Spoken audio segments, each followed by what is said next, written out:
Hey everyone, thought it time to do a new casting video. Yeah, it's another intake manifold, and this one's for 351 Cleveland with a full-size 4-barrel port. I'm starting here with the pattern already made because 3 or 4 of my intake manifold videos now have all the steps where I use my CNC router to make the pattern pieces for this. So I'll put some links in the video description to those other videos. So anybody that wants to see how the pattern is produced, you can go take a look at those videos. There's good footage in there and description of that. I had a couple people ask for a little bit more on the downstream processes after I get the pattern, like coating and molding and whatnot. But a couple other things about this particular one is that I'm taking a little bit more, I guess what I'll call aggressive gating approach to it. And I say aggressive because I've simplified it. And I've simplified it because on my other patterns, I always have these long runners that are attached here with they're thinned down, so it's only about a 3/16 wide inch piece of it that touches it. I've also tapered this runner so it gets skinnier this way, so the velocity is more constant going down the part. But that isn't the biggest change. The biggest change is that I usually put another runner system up here and attach it, and it ends up feeding from both directions. And I think, and I always have thought, that these two runners down here would be sufficient to feed the part. Well, I guess we're going to find out. If it fails, it'll be painful, but if it doesn't, it might even be a better part. So it's a pretty substantial feed system, and it's feeding the most massive part of the intake manifold, because these flanges are 5/8 of an inch thick where there isn't a port window, and everywhere else is a quarter inch wall. So the other thing that I've done is I strengthened this down here, and all of this mess down here is just there so I can handle it when I dip it and for it to be strong. After the dip coating dries, I'll just cut that stuff off. It doesn't need to be there to be molded.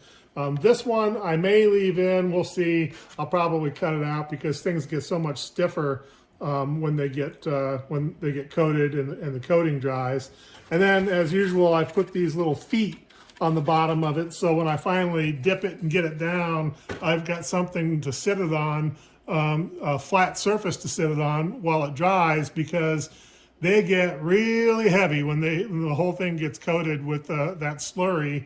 And I always just worry about them, the weight of the slurry causing the pattern to deform a little bit. And then when it dries, it's kind of frozen in that position. So it's just kind of extra assurance to keep the pattern in position. And the last thing you'll probably notice is that I've got green styrofoam instead of pink styrofoam this time. I've been looking for a long time for 4-inch thick extruded polystyrene, and I finally found a local source for it, and it was great because I can buy 4-inch planks, 2 feet wide, 8 feet long, and it actually costs a little less per board foot than it does buying the pink stuff in the big box stores. So that's great. This is my first intake I'll cast with it.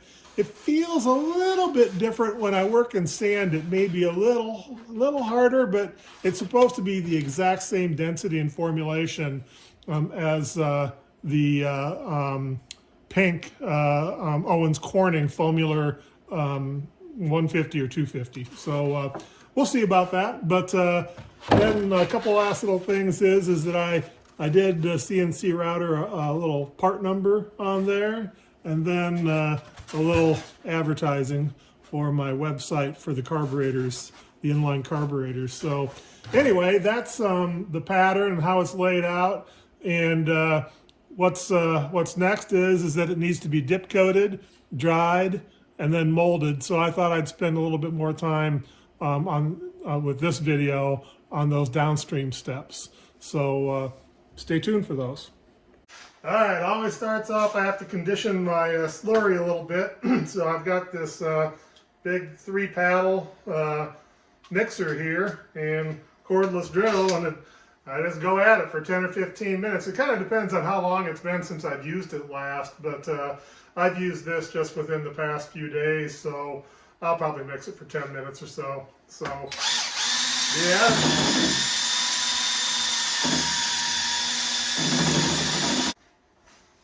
Alright, well, off camera, first thing I always do is spritz down the pattern with soapy water. This is Dawn dishwashing soap and water.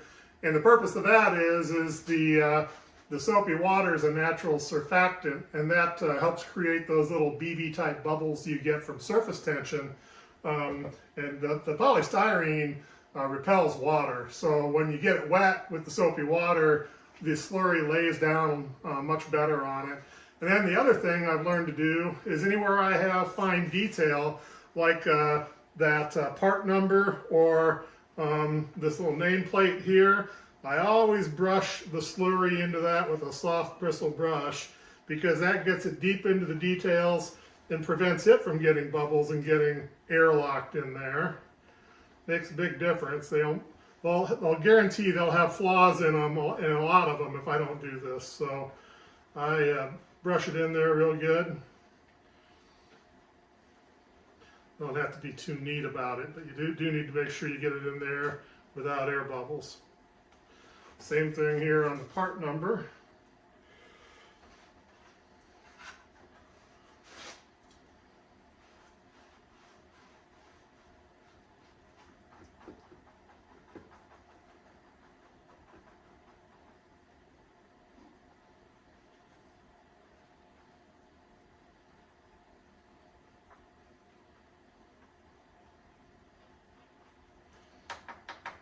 All right, then it's just down to the dipping.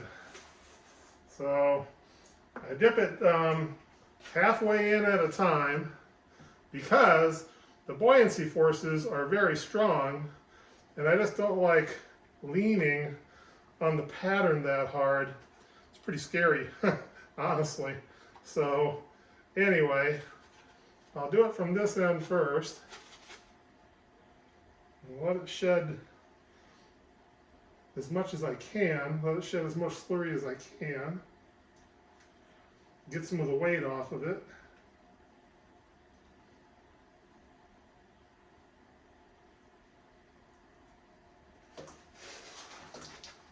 And then do the big flip here.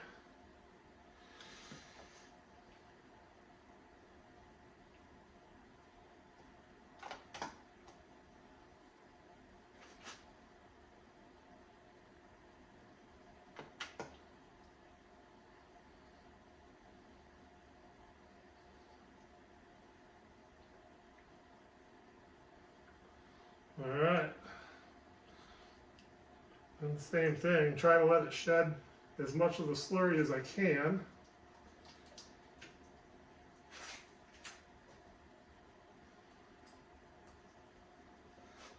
Wash my hands off here.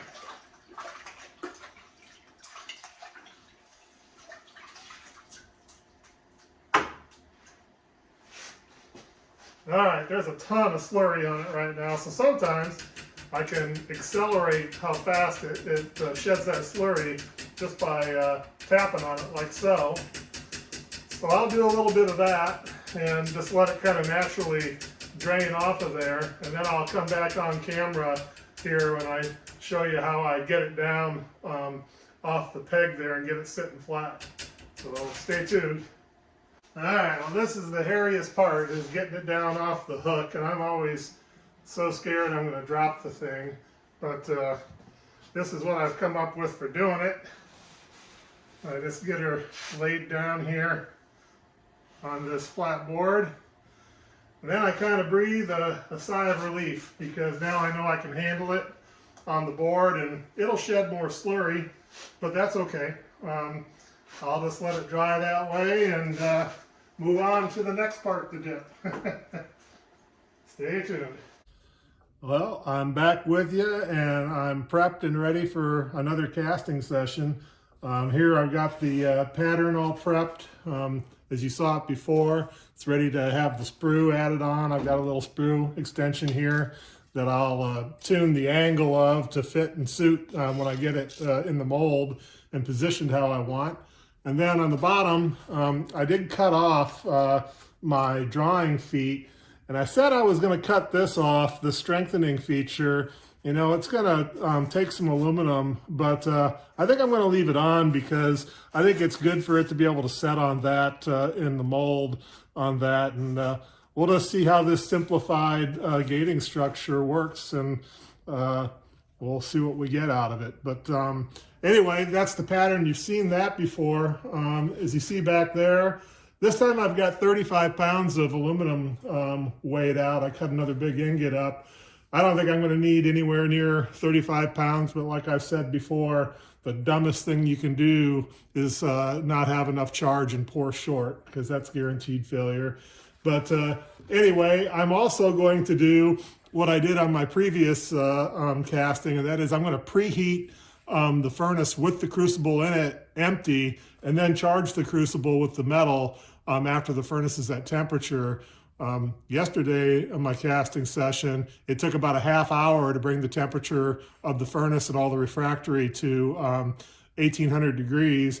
And then it only took about a half an hour for me to melt the metal and pour it. So it was much more rapid. And there's really nothing to be lost in that, because, you know, I can go out and turn the furnace on and get about doing other things like molding the pattern and whatnot. So it doesn't cost me anything to do it. And then another thing that happened yesterday during the session is despite the fact that I did put a piece of cardboard between the plinth and the crucible, it was only one section of relatively thin corrugated cardboard, and the plinth stuck to the crucible anyway. And I dropped it on my ingot tray. It only fell about 6 inches, but it broke the plinth. So I glued the plinth back together. You can see there was just like, it was a clean break there. So I just applied some mortar. So as I'm bringing the furnace to temperature, I'll be firing that joint. And this time I've got what amounts to almost a triple layer, a very thick layer of corrugated and some dense cardboard on the bottom side. So I'm going to put that between the plinth and the crucible and try to pay closer attention when I go to snatch the crucible from the furnace. And then the last thing that I didn't mention yesterday, I'll probably add a little grain modifier and refiner to this. I have master alloy, which are just rods, 1/4 inch rods, about 4 or 5 inches long to treat 30 pounds. And one of the master alloys is strontium, and the other one is titanium boride. And the latter can be helpful in grain structure and can even help reduce microporosity on that. You get a little gain out of material properties because of a better grain structure.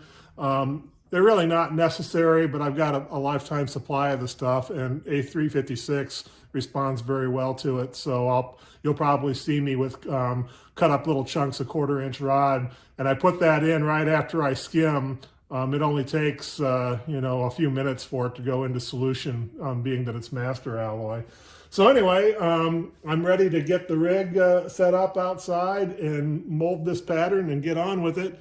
It, again, is a very warm February day for February in Iowa. It's almost 50 degrees, which is almost unheard of. And I can't pass that up, but it's really windy again, and I don't like that. I'd prefer not to have the wind, but I'm going to take advantage of the warm temperature. So anyway, stay tuned and we'll get on with the rest of the casting session. All right, well, I got the furnace positioned and pre-staged, and I've got the crucible and plinth in there sitting on with a piece of cardboard between them. So I'm going to go ahead and fire it up and go in and start doing some molding. All right, well, I've got the pattern positioned in the flask there with just a little bit of sand in there to hold it in place, and sprue extender on. I'll go ahead and vibrate this as I fill it up to being even with the top of the sprue, and then I'll set the pouring cup in place, and I'll take another short clip when I'm ready to do that. Stay tuned. All right, well, you can see I'm filled right up to even with the top of the sprue. And here's my pouring cup. I'll go ahead and set that in place like so, right above the sprue. And then fill the flask the rest of the way and vibrate a little bit, and this one will be ready to pour. All right, got this one all molded up, filled, and she is ready to pour. So I'll go, my furnace is at temperature now. I'll go charge it with the ingot, and half hour from now, we should be pouring. Stay tuned. Well, the first charge of aluminum is just going liquid. I could have got this final ingot in there, but it was so close to the top of the furnace and the thermocouple, it would have grossly caused the thermocouple to re-cool, and I didn't want to take the chance of my resistive coils going in runaway. So it'll sense the temperature of the furnace more accurately this way. I'll just have to add the ingot to the rest of the charge, and that'll be fine. It'll just take a little longer. I'll wait till the charge gets to about 1300. It's just now liquid, and then I'll add the final ingot and wait for it to come to temperature. These are the master alloys I was referring to, the titanium boride and strontium, and they come in wire, like that 1/4 inch wire. So I'll add those right after I skim. It'll only take about 5 minutes for them to go into solution when they're small little rods like that. So we're getting close. All right, we're at temperature and I've skimmed, so let's have at it.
Well, all right, it seemed to take a lot of metal, a little more smoke and fire than I might have preferred, but hopefully things settled down. We got a good part. We'll know shortly, so I'll give it 20 or 25 minutes or so, and we'll demold it and have a look at it. Stay tuned. All right, well, let's see what we've got.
Had to let the smoke clear there. Now I'll get a hold of it.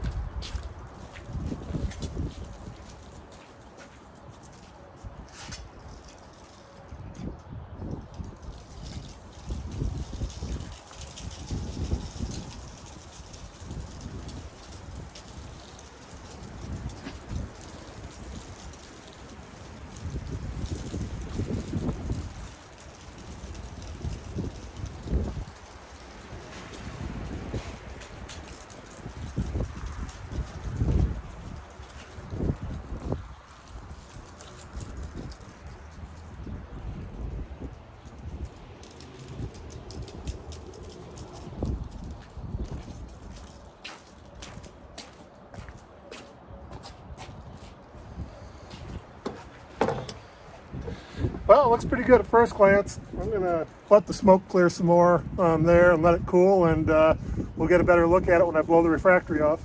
Stay tuned. All right, let's blow the refractory off.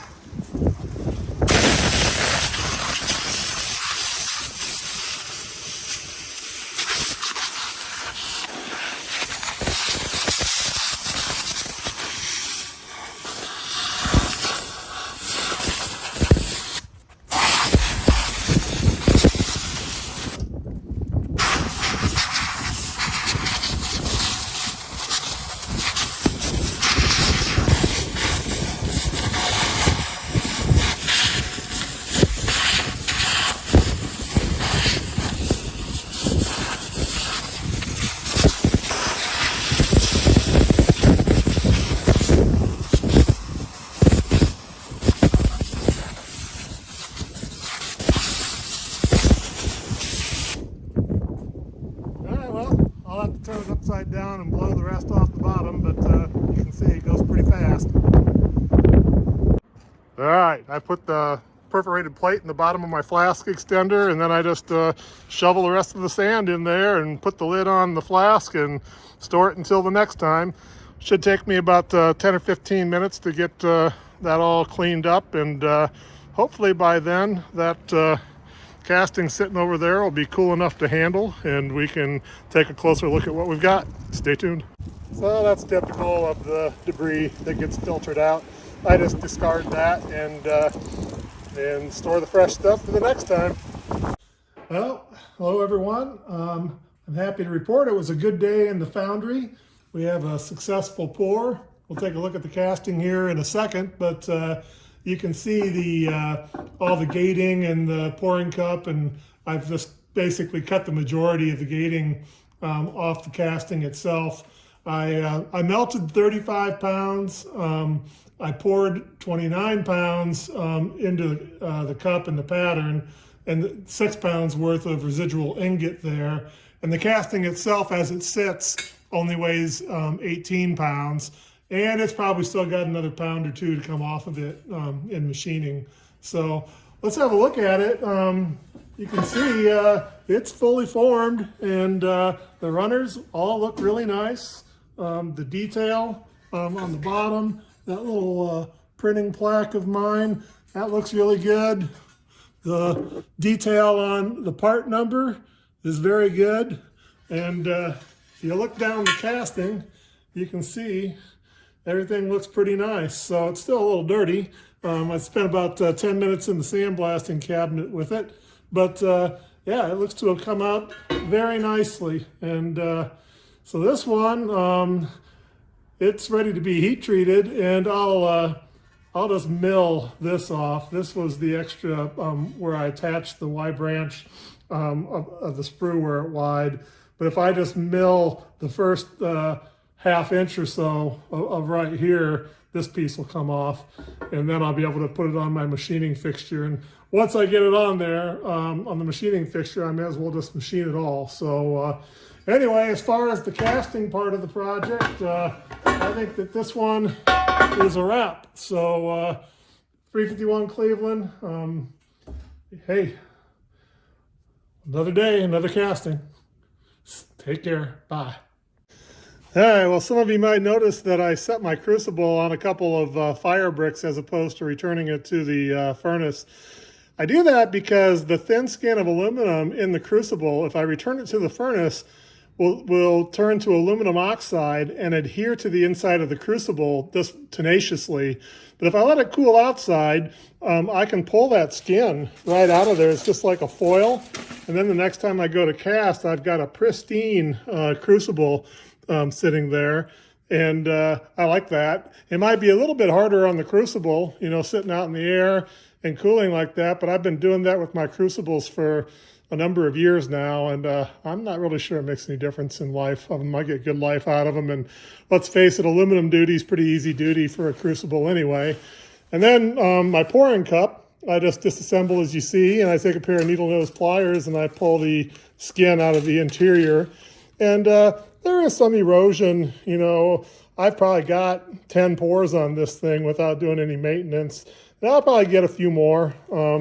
Sometimes, you know, you get like up here in this upper well, some chipping and whatnot, but I can just take a putty knife and a little bit of moldable ceramic fiber and just patch that right up. And the only thing I need to do first is I need to pop it in the oven and fire it, because if I bring the temperature of it up to 1800 degrees, any carbon that's present on it will just be burned away, and it'll be this pristine white surface that will receive a coating nicely. So anyway, that's just some maintenance things that I do among pours.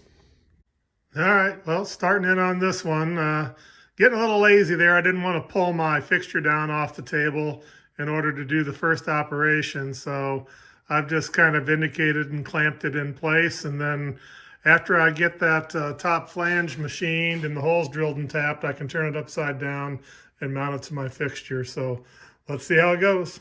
All right, well, that worked out all right. A little risky, but got her done. I can take it off there now and then mount it on the fixture in the upside down position so I can machine the rest of the features. Stay tuned.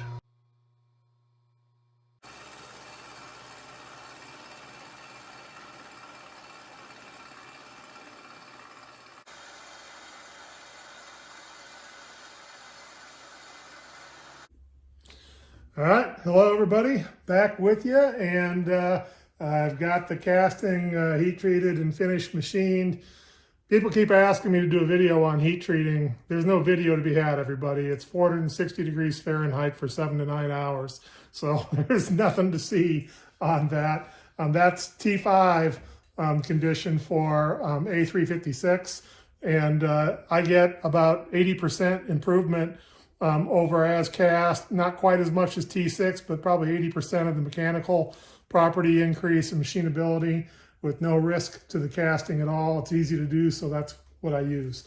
So enough of that, but let's have a look at this 351 Cleveland single inline Autolite single plane open plenum intake. So you saw it all through the video. On the steps of the process. You saw us start off with the foam pattern. So here's the result of that casting process and a little bit of communing with my mill, with my knee mill. And the first step is always to cut that plenum opening there with the 8 tapped holes in it that receive the carb adapter that you see sitting in the background there. And then the first thing I do is I turn it upside down and mount it by those holes on that rotary fixture that I have. And that enables me to mount it like so and tilt it at all the various angles to machine the flat work and machine the holes at the necessary angles. So that's what I've done here. And if we take a quick look at this, I guess the first kind of test is how well I laid it out and how well the mounting holes are centered in the bosses. And I'd say they're pretty good. I'm pretty happy with that. And you can see how they land there. So that's very good. I didn't drill the outer vertical holes here because this is a 9.2 deck 351 Cleveland intake, and Cleveland heads don't have those bosses drilled or those holes in the heads, but Boss 302 heads do, and some of the aftermarket heads do. But since this is a full 4-barrel port, I figured it'd only be used with OE 4-barrel iron Cleveland heads. So that's why I left those out of the pattern. But all the rest of it's in there. Very good detail again. The part number is one that I just made up, but kind of reminiscent of the old Ford part numbers. And I did get a little homage to me and my website, Cast Into the Valley Pan. So the automotive historians in the future will know where it came from long after I'm gone. So anyway, that's it. It's an air gap single plane, open plenum, inline Autolite carb intake for 351 Cleveland. And it will be for sale. Probably in a couple of weeks here, I'll have it up on my website. Take a look at the links in the video description for links to some of my other process videos, some of my other project videos.